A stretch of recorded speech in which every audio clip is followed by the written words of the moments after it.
ក្តីស្រឡាញ់ពិតណាស់ពិបាកព្រោះនានាទំហំចិត្តស្រឡាញ់គ្នាប្រាកដធំជាងអ្វីធំជាងភពផែនដីអាចថាធំលើចក្រវាឡ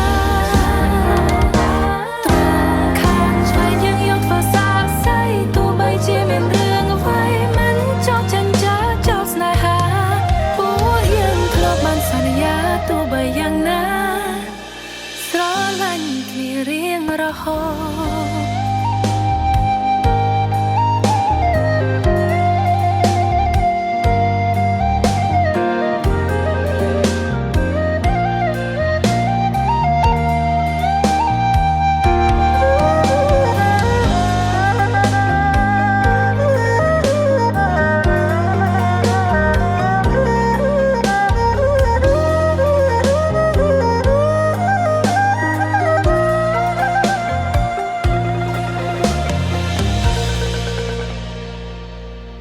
ក្តីស្រឡាញ់ពិតណាស់ពិបាកព្រោះនានាទំហំចិត្តស្រឡាញ់គ្នាប្រាកដធំជាងអ្វី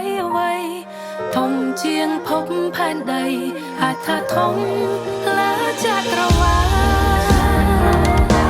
ទ្រង់ខាងឆ្វេងយើងយកធ្វើសាស្អីទោះបីជាមានរឿងអ្វីមិនចប់ចិញ្ចាចោលស្នេហា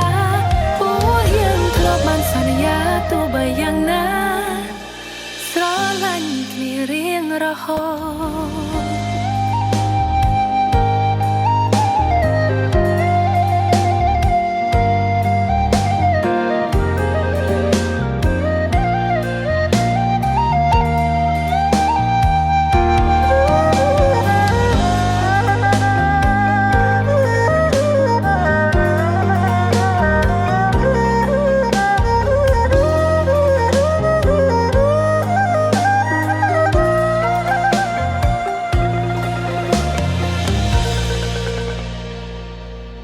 ក្តីស្រឡាញ់ពិតណាស់ពិបាកព្រោះនានាទំហំចិត្តស្រឡាញ់គ្នាប្រាកដធំជាងអ្វី